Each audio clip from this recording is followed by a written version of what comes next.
Hello my dear friends, welcome back to my YouTube channel Deep and copy. दोस्तों, last lecture में हमने relation का concept तक discuss कर लिया था।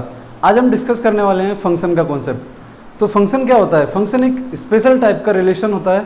तो फंक्शन की डेफिनेशन देख लेते हैं। A relation from a set A to set B is said to be a function if every element of set A has one and only one image in B. इसका क्या मतलब हुआ कि हमारे पास सेट ए के हर एक एलिमेंट की set B में यूनिक इमेज होनी चाहिए। मतलब इसकी एक से ज़्यादा इमेज नहीं हो सकती। ठीक है, इसका ज्योमेट्रिकल रिप्रेजेंटेशन भी हम देखेंगे। उससे पहले हम देख लेते हैं कि रियल वैल्यूड फंक्शन हमारा क्या होता है। ठीक है, जिसकी रेंज या तो रियल नंबर हो या फिर आर का सबसेट हो। Okay, a function which is either R or one of its subset as its range it called real valued function. ठीक है, तो हम फंक्शन को डिनोट किस तरीके से करते हैं? फंक्शन को हम f of a to b, a function f is from a to b is denoted like this. Okay, suppose कीजिए a ये हमारे पास b a है, ये a सेट है, ये b सेट है। ठीक है, तो ये जो हमारा रिलेशन होगा, ये फंक्शन होगा अगर हमारे पास a के एलिमेंट्स की यूनिक इमेज हो b में। ठीक है, सपोज 1 2 3, अगर ये कुछ इस तरीके से है तो ये फंक्शन होगा। ठीक है, अब दूसरी चीज़ जो हमारे दिमाग में आती है, क्या हर एक फंक्शन रिलेशन होता है? क्या हर एक रिलेशन फंक्शन होता है? ठीक है, तो इसका आंसर ये है कि हर एक फंक्शन रिलेशन तो होता ही होता है, क्योंकि ये एक स्पेशल टाइप का रिलेशन होता है। ठीक है, दूसरी चीज़ कि क्या हर एक रिलेशन फंक्शन होता है? नहीं, ये ज़रूरी नहीं है। एक एग्जाम्पल के थ्रू हम समझ लेते हैं। ठीक है, तो हमने यहाँ पे क्या किया, एक रिलेशन डिफाइन किया है, R is from A to B। ठीक है, तो हम देखते हैं कि ये फंक्शन होगा या नहीं होगा। तो क्या एक रिलेशन है? पहली चीज़ तो हाँ, ये एक रिलेशन है। ठीक है, क्योंकि रिलेशन क्या होता है? कार्टेशियन प्रोडक्ट का सबसेट। अब अगर हम A से B में कार्टेशियन प्रोडक्ट इनका फाइंड आउट करेंगे तो वो इजीली फाइंड आउट कर सकते हैं। और ऑर्डर्ड पेयर हमें 1A 2B 3B 4C 4D, ये हमारा एक सबसेट हो जाएगा इसका। तो अगर ये सबसेट है, अब हमको उसके लिए पहले कार्टेशियन प्रोडक्ट फाइंड आउट करने के लिए क्या करना पड़ता है? हमको ए के एलिमेंट्स पता होने चाहिए। तो ए के हमको एलिमेंट्स पता है 1 2 3 4, बी के पता है A B C D। ठीक है, तो कार्टेशियन प्रोडक्ट इसका क्या हो जाएगा? 1A 1B 1C 1D 2A 2B 2C 2D, ऐसे करके सभी को हम डिफाइन कर सकते हैं। तो ये जो रिलेशन, ये जो हमारा ऑर्डर पेयर बन रहे हैं, ये हमारा कार्टेशियन प्रोडक्ट का सबसेट है। तो ये एक रिलेशन है। ठीक है, सेकंड चीज़ की फंक्शन है या नहीं है। तो फंक्शन हमारे फंक्शन की डेफिनेशन क्या कहती है?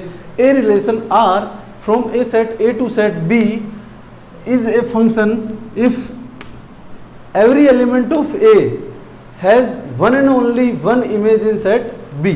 ठीक है, अब देखिए यहाँ पे हमारा जो फोर्थ एलिमेंट है सेट ए का, वो बी में कितनी इमेज रख रहा है? सी एंड डी, 2 इमेजेस, जो फंक्शन की डेफिनेशन को डिससेटिस्फाई करता है। तो ये हमारा एक फंक्शन नहीं है। ठीक है, नॉट ए फंक्शन। ठीक है, अब हम कुछ इंपॉर्टेंट टाइप्स ऑफ फंक्शन के बारे में थोड़ा डिस्कस कर लेते हैं। उसमें पहला है हमारा आइडेंटिटी फंक्शन, दूसरा है कांस्टेंट फंक्शन, तीसरा है पॉलिनोमियल फंक्शन, चौथा है मॉडुलस फंक्शन और पांचवा है सिग्नम फंक्शन। अब हमारे पास मान लीजिए कि एक f एक फंक्शन है फ्रॉम R टू R। ठीक है, तो हमारा आइडेंटिटी फंक्शन किस तरीके से डिफाइन होगा? हमारा जो आइडेंटिटी फंक्शन होगा वो कुछ इस तरीके से डिफाइन होगा, f of x equals to x belongs to R। अब इसका क्या मतलब होता है? इसका मतलब ये होता है कि सेम एलिमेंट पे मैप हो रहा है। ओके, तो वो हमारा फंक्शन कौन सा हो जाएगा? Identity function. इसका ग्राफ कुछ इस तरीके से डिफाइन होता है x y। अब ये इस तरीके से क्यों डिफाइन होता है? क्योंकि हर एक एलिमेंट सेम एलिमेंट पे मैप कर रहा है। ठीक है, तो ये एलिमेंट हमारा इस एलिमेंट पे, ये हमारी जो लाइन है वो इक्वलिटी की लाइन है। ठीक है, x एक्सिस से y एक्सिस से इक्वल डिस्टेंस पे ये। ठीक है, इसीलिए ये हमारी y equals to x line भी हम इसको बोलते हैं। ठीक है, कांस्टेंट फंक्शन को हम किस तरीके से डिफाइन करेंगे? अगर हमारा function f of r to r है तो हमारा कांस्टेंट फंक्शन किस तरीके से डिफाइन होगा? f of x equals to c for all x belongs to r। इसका मतलब क्या हुआ? c हमारे पास यहाँ पे एक कांस्टेंट है, कांस्टेंट रियल वैल्यू। ठीक है, पॉलिनोमियल फंक्शन क्या होता है हमारा? अगर हमारे पास f हम कुछ इस तरीके से डिफाइन करें from r to r such that for all x belongs to r y can be written as a not plus dot dot a n x to the power n for all x belongs to R and n belongs to z plus, ठीक है, union 0, और ai belongs to R for all I, ठीक है। तो हमें यहाँ से क्या चीज़ें सीखने को मिली? पॉलिनोमियल फंक्शन क्या होता है? पॉलिनोमियल फंक्शन, अगर कोई भी फंक्शन को हम इस फॉर्म में रिप्रेजेंट कर सकते हैं तो वो हमारा क्या हो जाएगा? Polynomial function. अब यहाँ पे ध्यान देने वाली चीज़ क्या है कि जो n हमारा होगा वो पॉजिटिव इंटीजर से बिलोंग करना चाहिए, ये मोस्ट इंपॉर्टेंट है, अदरवाइज वो हमारा पॉलिनोमियल नहीं होगा, ठीक है। तो हमारी जो फोर्थ फंक्शन है वो कौन सा है? Modulus function. मॉडुलस फंक्शन क्या होते हैं?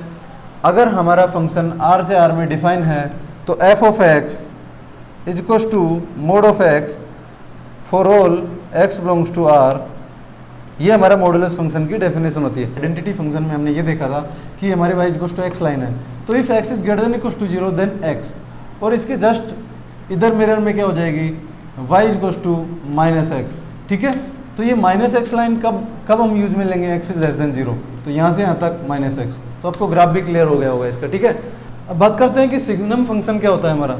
If f is from r to r then f of x is equals to 1 if x is greater than 0 if x is equals to 0 minus 1 if x is less than 0, ये हमारा क्या होता है? Signum function होता है। तो हम इस फंक्शन के डेफिनेशन के अकॉर्डिंग इसका ग्राफ ड्रॉ करेंगे तो किस तरीके से होगा? ये क्या बोल रहा है? If x is greater than 0।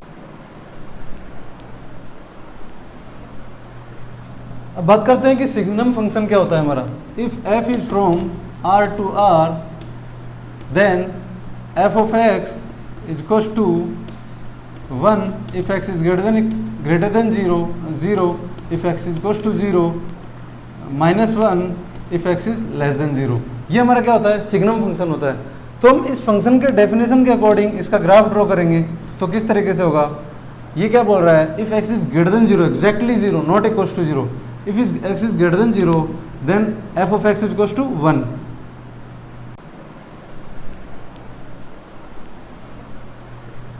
अब बात करते हैं कि सिग्नम फंक्शन क्या होता है हमारा।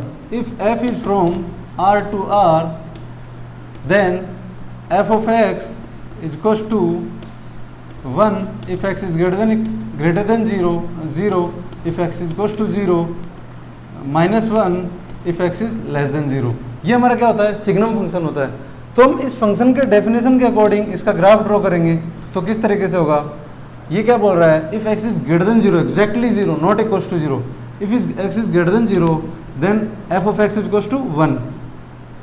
अगर हमारा 1 ये पॉइंट है तो ये हमारा, ठीक है, ये x है, ये y है, तो ये क्या हो जाएगा? एक्जैक्टली ग्रेटर देन 0 पे हमारा 1 हो जाएगा, ठीक है, और एक्जैक्टली लेस देन 0 पे हमारा क्या हो जाएगा? माइनस 1, और x इक्वल्स टू 0 पे क्या डिफाइंड है?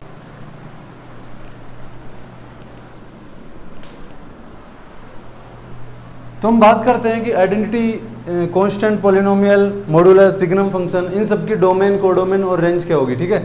तो हमने इन सब का भी ग्राफ देखा। ये आइडेंटिटी फंक्शन होता है, ये हमारा कांस्टेंट फंक्शन होता है, ये हमारा और रेंज क्या होगी, ठीक है। तो हमने इन सब का भी ग्राफ देखा। ये आइडेंटिटी फंक्शन होता है, ये हमारा कांस्टेंट फंक्शन होता है, ये हमारा मॉडुलस फंक्शन होता है, ये हमारा सिग्नम फंक्शन होता है, ठीक है।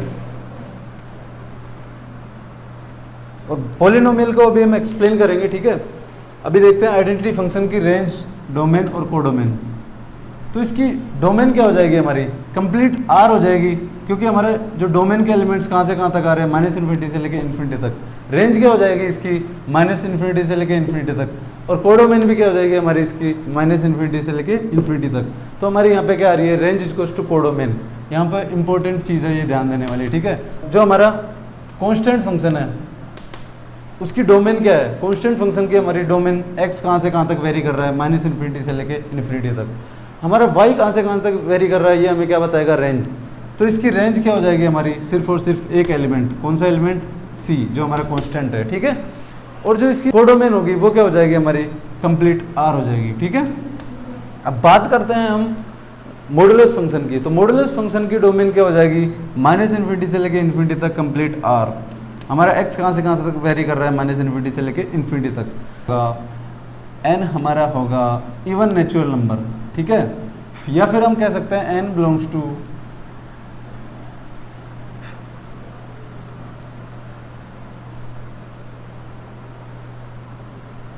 यहाँ पे हमारा n ओड हो सकता है या फिर इवन हो सकता है, तो n बिलोंग्स टू ओड और दूसरा केस हमारा n बिलोंग्स टू इवन।